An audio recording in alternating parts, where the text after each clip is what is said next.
નમસ્કાર દર્શક મિત્રો, હું છું રૂપલ વણેચિયા. સંપૂર્ણ ન્યૂઝમાં આપનું સ્વાગત છે.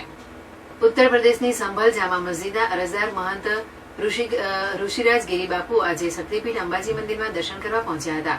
તેઓ ઉત્તર પ્રદેશ પોલીસના 2 કમાન્ડો સાથે આવ્યા હતા.